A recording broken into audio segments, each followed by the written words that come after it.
Today, I'm super excited to have my friend Krista St. Germaine come on the podcast. Krista and I met at a coaching mastermind event a few years ago, and we've continued to stay in touch. And I really enjoy her perspective and the fresh insights she has on grief. Krista St. Germaine is a master certified life coach, grief expert, widow, mom, and host of the Widowed Moms podcast.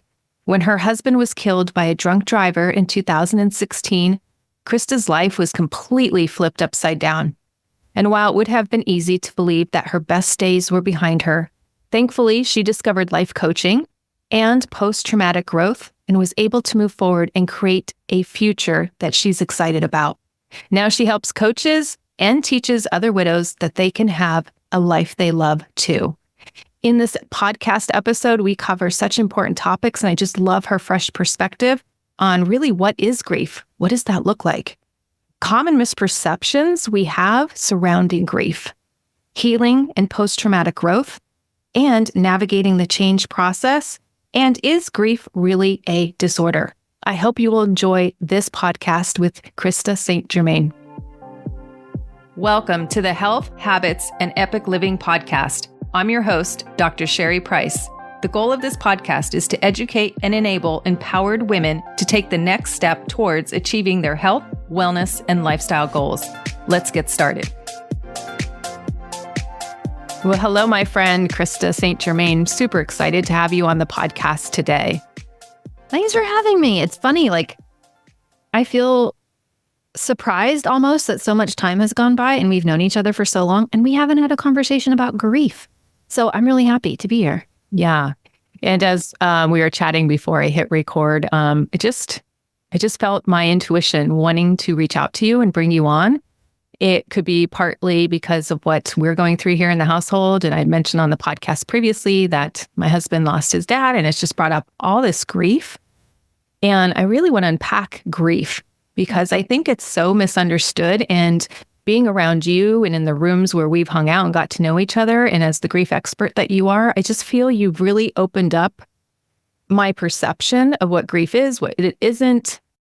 I think we have these certain buckets or certain misconceptions about it that I want to get into eventually. But let's start with the conversation first of how you define grief and how you look at grief. Because here's where I had to help my husband. He was like, but I'm not sad. That's not the primary feeling I have. So it's not grief. And I'm like, honey, I think you're thinking grief and sadness. Grief is just sadness. So could we start there? Yeah, totally. And let me just say, even before we get into that, this is exactly why I do what I do, because I found myself in a grief situation and kind of quickly realized that what I thought I knew wasn't actually accurate or helpful. So to me, these kinds of conversations are so valuable because maybe somebody listening is having some sort of grief experience and it will help them, but also maybe somebody listening is going to have a grief experience and this will help them. So yes to all the things. So I like to think about grief as an umbrella term for a human's natural response to a perceived loss. That's way more than bereavement. That's way more than sadness. It doesn't just mean emotions that we might classify as undesirable. It really means all the thoughts and feelings and experiences that we have in response to something that happens in our life that for us feels like a loss. And that's so many things. Yeah. Right? Yeah. And it's so unique and so individualized and so not something we want to put in boxes or stages or have rules around. So yes, that's how I define it. A human's natural response to a perceived loss. Yeah. And for him, his main one seems to be anger, right? Mm-hmm. And a little bit of resentment. And so he's like, this isn't grief. And I'm like, but honey, it is.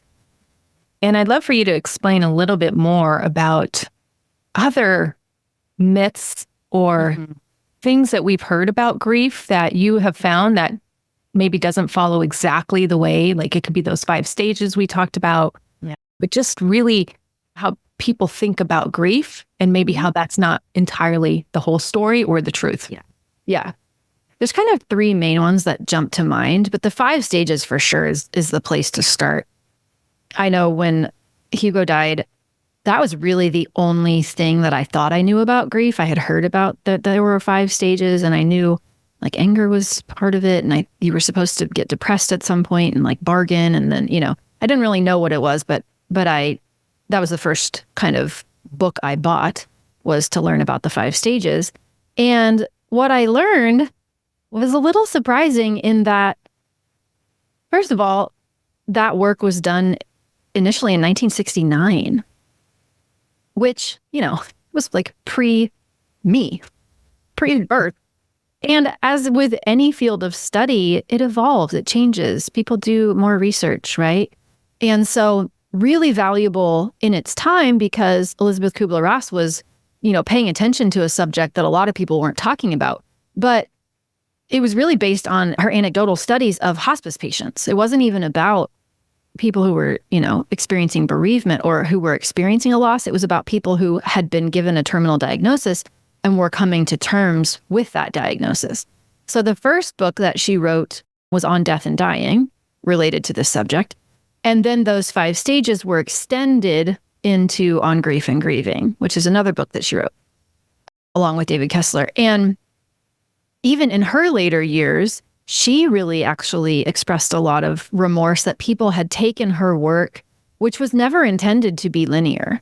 It was never intended to say, this is the way to grieve. She was saying, hey, I'm noticing that this is what people are experiencing. Some people are experiencing, right? It was, she saw something in the world and then wrote about it. And what people heard was, there's a right way to do it, and this is it. But that's super frustrating when you try to put yourself in a box, right? And you try to make the experience you're having match something that is really an external should, when that wasn't her intention, right? It also gave the idea that grief ends, which I think is the second myth, right? So the first one is it's not really about 5 stages. Grief is unique and it's individual, and there's no wrong way to do it. And the second part of it is that grief is something that actually ends, in that the loss will never not happen, right? The loss happened. We will always have a response to it. The response over time might change, right? We might think and feel differently about the response, but it's not something that has a finish line. And it's not something that when we get to a place of acceptance, as though that is a place, which it isn't, right? It's not a one-time thing, but it's not as though when we get there, we're done. It's no, like I have had this experience that feels like a loss to me. I will go from, one way of thinking about it to perhaps more intentional ways of thinking about it. And what I'm really doing is trying to integrate that loss experience into my life, right? As I see it, it's about integration, not about finishing or ending. So 5 stages, old and outdated, so many other works on grief that I think are more relatable to people. It definitely doesn't have an end. And then also the third one is that we've gotten the impression that time in and of itself heals, right? And so we tell people, oh, just give it time, or just stay busy. We say things literally, you've heard it a million times, right? Time heals all wounds. You hear that. Mm-hmm. And while I do think there is value in allowing time to pass, because as time is passing, the human brain adjusts. And what I mean by that is our brain, especially if it's like a loss of someone who is significant to us, and I'm talking about bereavement here specifically, but it could also be other kinds of losses. Our brain is used to knowing where people are that we care about, right? So when we're going to see them again, where they are, it does not consistently keep us spinning and worry about, are they okay? When will we see them again, right? Otherwise, we wouldn't be able to function. Our brain has just accumulated enough information, enough repetitive data that says, okay, we're going to see them here. This is where they are. If we wanted to find them, here's how.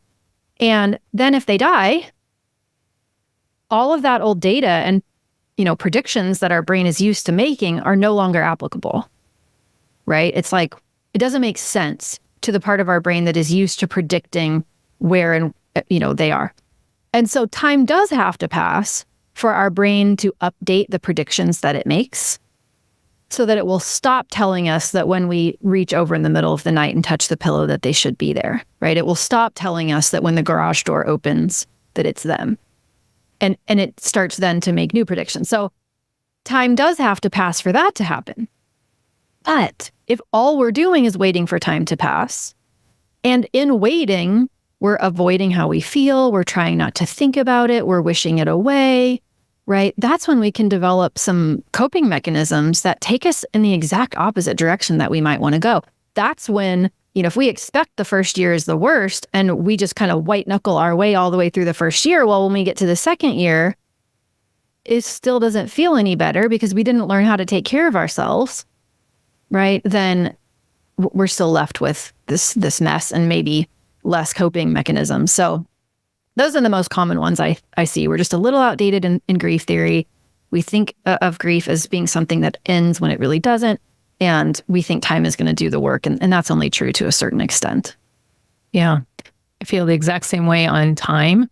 And helping, some of my clients when they're like, oh, I need to get this 1-year medal or this 2-year medal, or I'm not healed yet, and they're waiting for the time to kind of dictate back to them that enough time has elapsed where they can now feel healed from this drinking behavior or, whatever program that they came from that tells them it's time is the ultimate healer.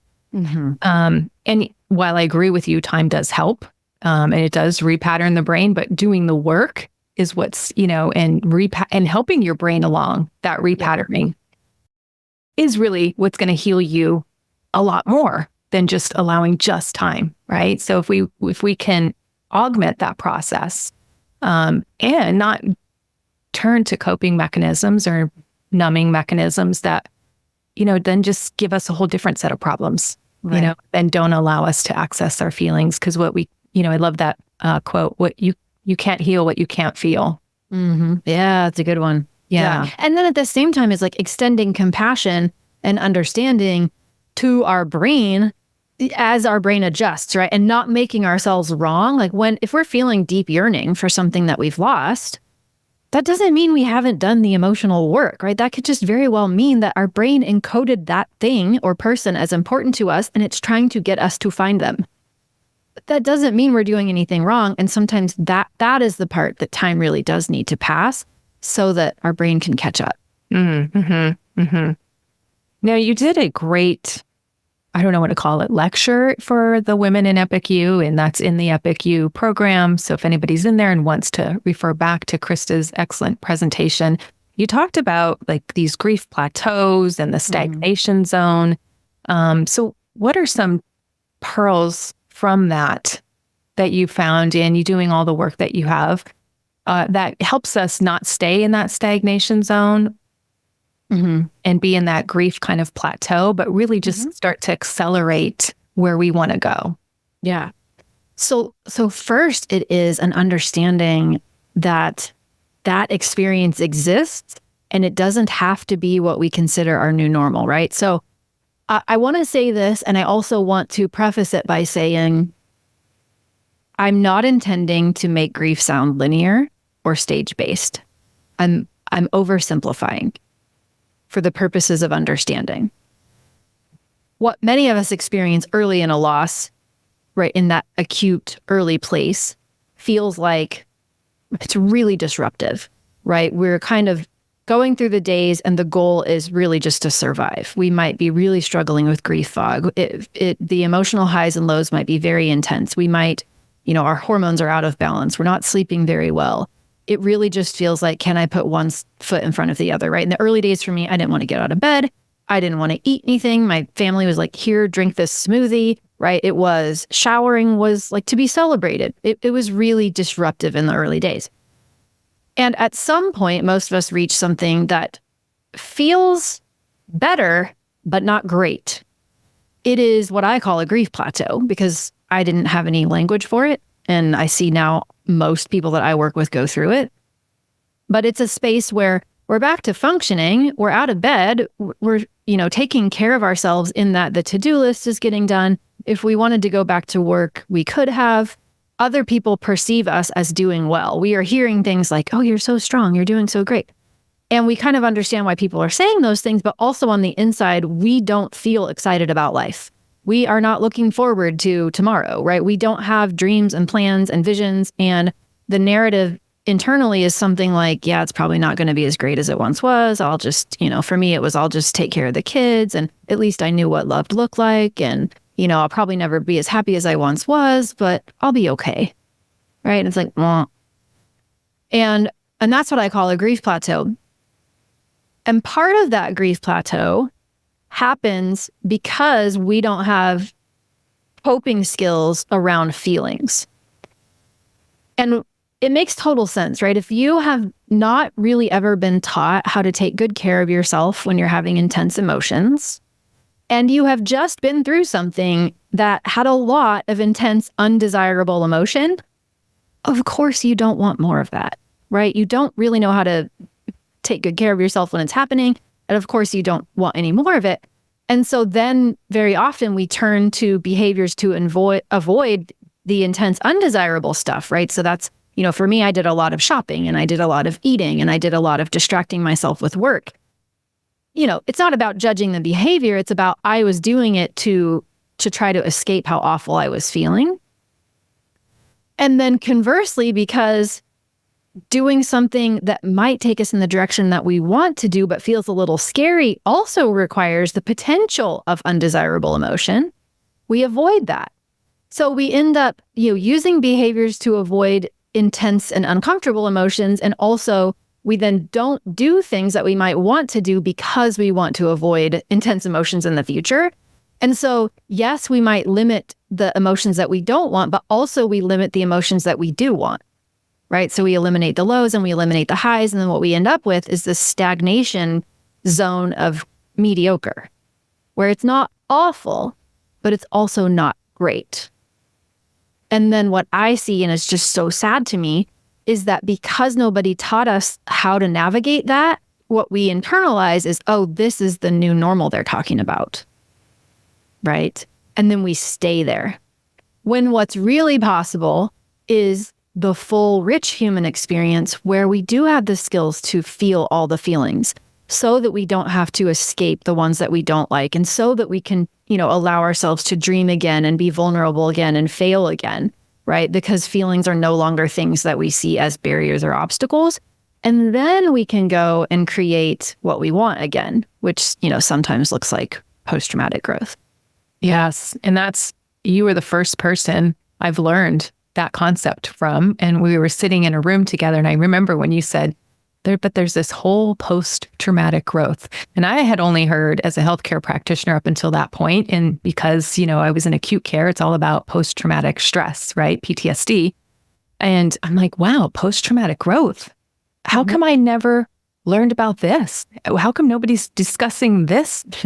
And so I'd love for you, in case people haven't heard this term, and then how you become, in my opinion, resilient again, right? Mm-hmm. And how life does become better, even though you didn't want that tragic thing to happen, even though it was unfortunate it happened, but moving into this space. And so what does post-traumatic growth look like? I just so relate to the experience you have when you heard about it, because that's how I felt too. It was like, wait, what? What are we talking about? So post-traumatic growth is a phrase that was coined by a couple of researchers in the mid-90s. Tedeschi and Calhoun were their last names. And prior to their work, what was thought was that when someone experienced an event that was traumatic in nature, also at the time they were doing this work, the way we thought of trauma was a little bit more objective than the way we think of it now. Like now we know it's very subjective, and what's traumatic to one is not necessarily traumatic to another. But what they found was that, or what we thought before their work, was that you would have a level of wellness or quality of life before something traumatic happened. And then once something traumatic happened, some people would dip down to a level of wellness or satisfaction with life that was lower, right?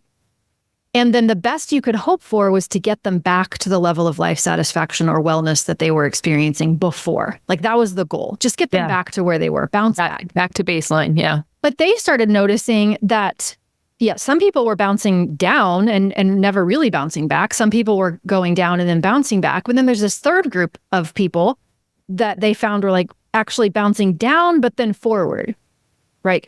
not just stopping where they started, but actually going on to self-report that they were experiencing higher quality of life, higher satisfaction with life. And it wasn't in spite of what they had experienced, it was because of what they experienced. Something had happened and they decided what to make of it and made choices in their lives that then had them living a life that was even more aligned with what they valued. And that's post-traumatic growth. And it doesn't require that we experience post-traumatic stress, right? It's just simply to say, we get to be the ones that choose. And everything that happens to us in life is an opportunity for us to evaluate and make choices. Sometimes I like to think about it like, because I live in Kansas and we have tornadoes here, like if a tornado comes and knocks down your house, you didn't ask for that to happen. You're not happy about it and you don't have to be, right? But now you are going to need a house. So you could just go back and get the initial plans that you had for that house, give them to a builder and have them build a house that's as close to the house that you had. No problem, right? You could do that. But also, if you wanted, because you lived in that house for a while, right? Because you learned some things when the tornado knocked it down, right? You could also update the design of that house. Maybe you put a tornado shelter in there. Maybe you wanted more light in your kitchen. Maybe you want a larger closet. I don't know, right? But you update the design of your house, not because you're happy that your house got knocked down, not because you didn't love the old house, but because you can. Right? You've learned some things, and why not? Why not? And so that's how I think about it. It is, am I doing what I want to do for a living? Am I experiencing the quality of relationships that I want to have, right? Am I being who I want to be in these relationships? Is my spiritual connection where I want it to be? Like, am I appreciating life the way that I want to appreciate it? Those are the things that they found are really possible for any of us to do. I find that's almost the beauty of what I get to do with the clients I work with is, yes, it sucks that it happened and most of them didn't want to lose their spouse. And also it can be such an opportunity to really get in touch with what we value and what we want next and get off the autopilot that many of us were living in, right? Where we were just going through the motions and go, wait a minute, what do I value? What is important to me? How can I create this life to be exactly what I really want it to be next, without it meaning that I was happy that the thing happened or that I wished for it? Yeah, 100%. You know, I have a friend who had cancer in the past, and she talks about how that was a turning point for her. And she's almost thankful in a way that it came to be, because it woke her up to, you know, how she was just kind of squandering life and just living on the autopilot and not appreciating things. And now she's become this like advocate. She helps out so many people. She's so passionate. She's got so much life in her and so much vibrancy and meaning and purpose and joy. And she's like, I appreciate every single day. Like these next 24 hours, I'm going to live to the fullest, because there was a point in my life where I didn't know how much time I would get. And to not be sick and to not run to chemo and to not need surgery. And like these joys were, you know, that pain was so hard to go through. But now these joys on the other side are so much like, almost like blooming, right? Like just you ignored them before if you're on autopilot or just not staying present. But now they're just like, wow, life is so beautiful. And she just wants to make every day count. And I don't think many of us live like that, like make every day count. And I just really admire her and her vivacity and for life. Yeah. So you also mentioned something during the presentation at that time, which kind of struck me as I was looking back on it, that grief is not a disorder. You know, I think alcoholism, they call it a disease. And a lot of times I'll say, oh, I don't know if it's really a disease, right? I see where it could be. And I see why the medical system calls it a disease. So we could get insurance and reimbursement. And of course, it fits the medical model of the United States. But really, we'd like you to unpack grief is not a disorder. Yeah.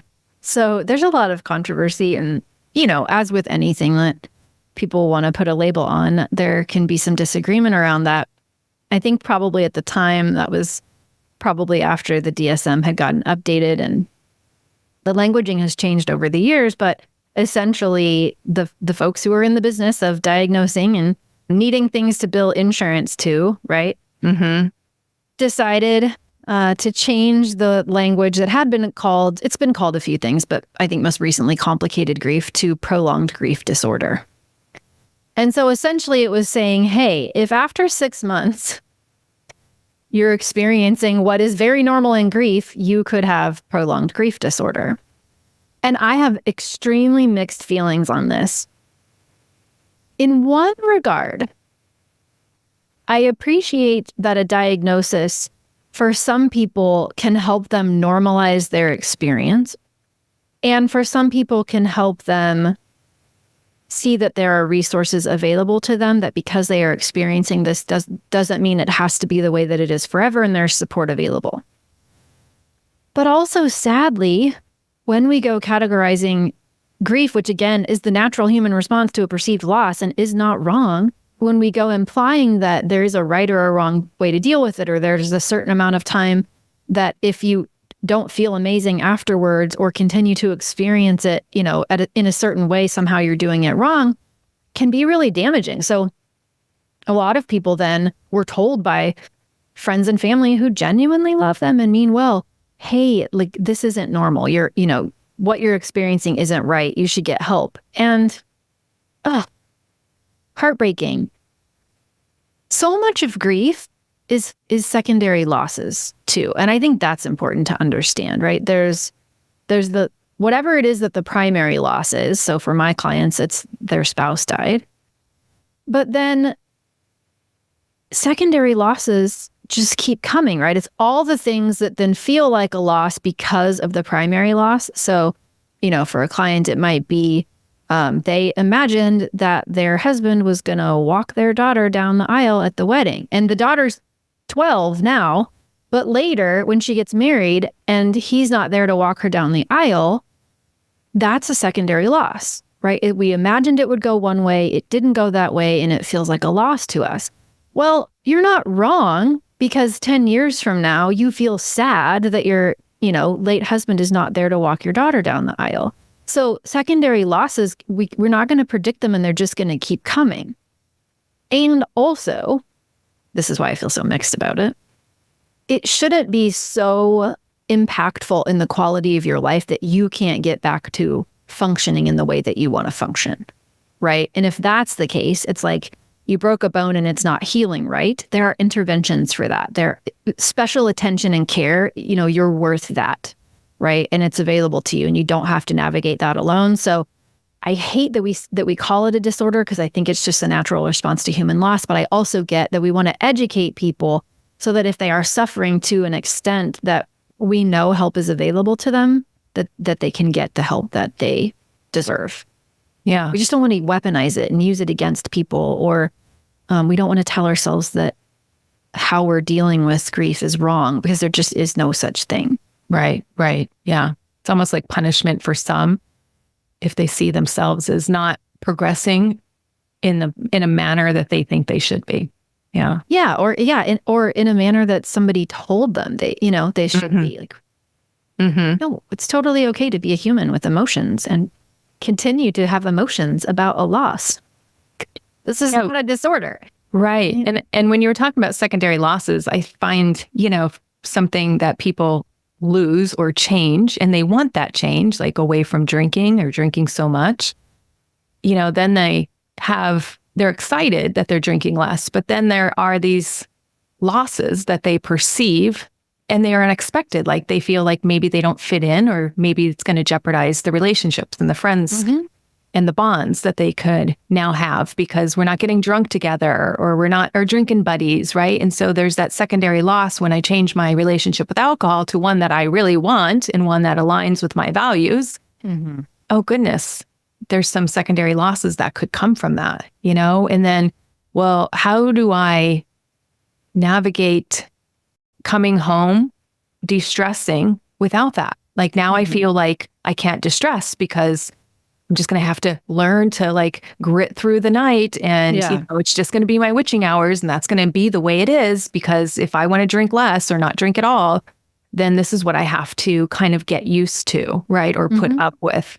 rather than looking at other modalities that we can invite in, which can reduce the stress, which can take the edge off, and you're right, the brain will perceive them as losses because they were our comfort zone for a long time, right? And that's what brought us comfort in some weird way, or maybe not so weird. We actually know why it brought us comfort. And then to take that comfort away can feel very, alarming or discomforting, and feel like a loss. Yeah. So people sometimes have to grapple a little bit with that change process. And I like to call it a change process because how they feel about it in the initial phase is not how they're going to continue to feel about it weeks later. And it's not just that time heals. Of course, we talked about how the brain will repattern and of course won't be looking for that quote reward or that way to get the edge off. But this change process, right? It is a process.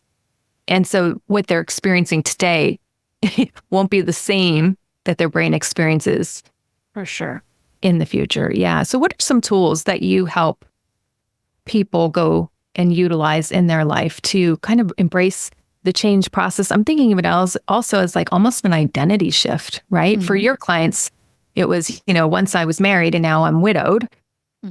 And for my clients, it could be, I once had this bad habit or this drinking behavior or overeating or whatever. And now I'm this identity. What do you find is very helpful for navigating that change process? Yeah, I think normalizing in the beginning, right, that it can feel really foreign, and that doesn't mean you're doing anything wrong, right? It's totally okay to not have a lot of confidence in this new way of being in the world. How would you? You haven't done it consistently yet. And so to let ourselves, I think, learn as we go and develop that confidence through being that new way in the world, right? And learning by doing is huge, because I think a lot of times my clients are very critical of themselves for not believing they know what they want or not believing they know who they are, right? They make that a personal failing as opposed to just part of changing. Of course, you've always identified in this way. Of course, this is new territory for you. It's totally okay that you don't know exactly who you are, what you want, or how to be in the world in this way. And let's just show ourselves some grace and compassion as it becomes more and more familiar and the identity kind of seeks in. I am for anything that helps people have a better experience of emotions. So I love tapping, for instance. There are many somatic tools that I think are comforting, that help us feel safe in our bodies when we don't. And sometimes it's hard to feel safe in your body, depending on what's happened in your life and what's going on in the moment. And so anytime I can give a client those, I think it's valuable. And then, of course, just like teaching people that they don't have to believe everything that shows up in their brain. That's pretty big. Yes, that's huge. And yeah, just like the whole cognitive diffusion of, there's you, and then there's all the cognitions, and they aren't the same. And if one is taking you away from what you want, then it's okay to not listen and, start to talk to yourself more than you listen to yourself. And I wish I had learned that a long time ago. Yes, I feel the same way. It would make the cutting back journey so much easier to process and to know that there was a process where I would feel really nice on the other side, right? And not sabotage or beat myself up going through it. Yeah. And I think too, just even kind of what you said earlier about being prepared for, okay, this is a change that I want, right? And even if I am making this change that I want to make, there will probably be grief in that, right? I might get to a place where I'm like, I've made all of these changes. I love the healthy choices that I'm making. And also I experience grief because I see that I could have done this 20 years ago. Yes. Yes. And I only wish that I had these tools then. And of course, that's not surprising. And that doesn't mean you've had a setback. That doesn't mean you've, done anything wrong.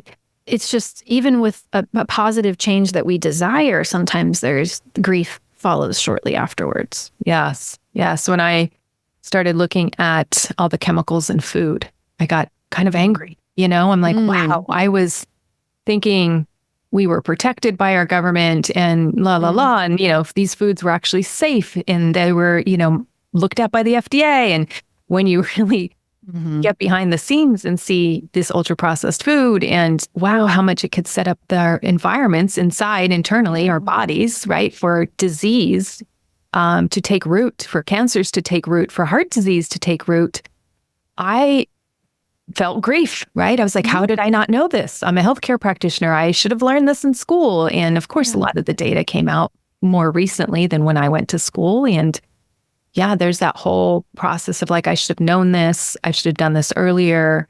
I wish I would have known because now I'm, older. This would have helped me earlier. But staying in that cycle and that emotional cycle is not going to help me be more well and be more healthy, right? Yeah. So knowing that it's coming, and then when it happens, we're like, oh yeah, of course. Yes. I know sometimes there's grief even after, an intentional change that felt positive to me. Yes. It's totally okay for me I can handle this too, right? Right. Yeah. Yeah. And having those tools, right? Having those tools to keep coming back to, because we know that life is a journey of ups and downs, right? No matter how much money we have, how much success, how many kids and the love and everything else that we want, we just know life has these emotional roller coasters, and how to navigate those is an important part of your emotional intelligence and your mental health. Yeah. I do think that was a surprise to me when I don't know about you, but I remember thinking, okay, coaching and these kinds of tools are going to help me change the proportion of quote unquote desirable to undesirable emotion, right? Like the goal is I'm going to use this so that I don't have to experience the ick that I don't want.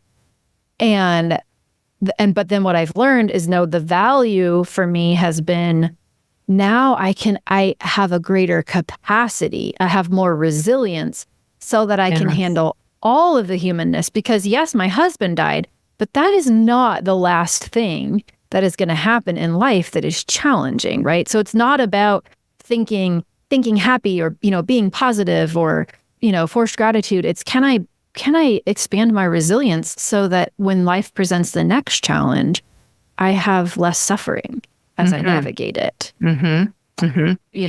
Yeah, that's so well said. And I even want to go back to where I was before I found coaching, when I would hear of these tools or some of this like tapping that you mentioned, being indoctrinated in pharmacy school. This all felt woo.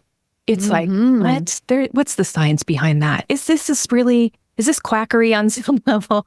And so when I'm working with particularly, the lawyers, the people that go to the school of hard knocks, let's just say, right? You're in school a long time, you're indoctrinated a certain way to think. I have some doctors, nurses who like, is this woo? Why am I attracted to this? What's the literature behind this? And I really dig up literature for them because it does feel kind of out there. But when the tools start working for you, you can't like dispel the beauty that they could bring and less suffering. Yeah. Yeah. And so even if you're just the N of one and you're like, well, I didn't think this would work, but it's working. That was the beauty. And that's when really I was like, okay, I really want to be a life coach now, because there is so much value to this. Yeah. And I used to put so much value into like the medical system, and not that there's not value. This is just a great adjunct so you can live, more passionately and wholeheartedly and more in tune with yourself. Yeah. Yeah. Can you use what you learned through all of that study so that you think critically and also remain open? Yeah. Where's the balance? Yeah. Yeah. And finding what works for you, right? I mean, it's kind of like what you said before, like there's these global thesis or dogmas out there, and we think, there has to be 5 stages and that time is the only thing that heals. But then you have the lived experience, and the lived experience says, no, my body finds healing this way. My body and brain feel good or better when I institute and do this. And so I think there's a lot to be said for your individual lived experience. 100% agree. So Krista, thank you so much. I just love you to tears. I think the work that you do is so important in the world. And so I really want to thank you and recognize those efforts. And then Also, tell my audience where they can find you if they want to learn more from you. Yeah, so they can go and listen to my podcast, which is called the Widowed Mom Podcast. I realize that is very niched, but honestly, if you're interested in grief or post-traumatic growth, just ignore the widow part and listen for the grief. And then website and all socials, right, are at coachingwithkrista.com. Wonderful. Thank you so much, Krista. Thanks for having me. Thanks for listening to the Health Habits and Epic Living podcast. If you're ready to take the next step to improve your health, wellness, and lifestyle goals, head over to www.epicyou.com and sign up for my weekly newsletter. Again, that's EPICYOU.com. Please note that the information in this podcast is for educational purposes only and does not constitute medical advice.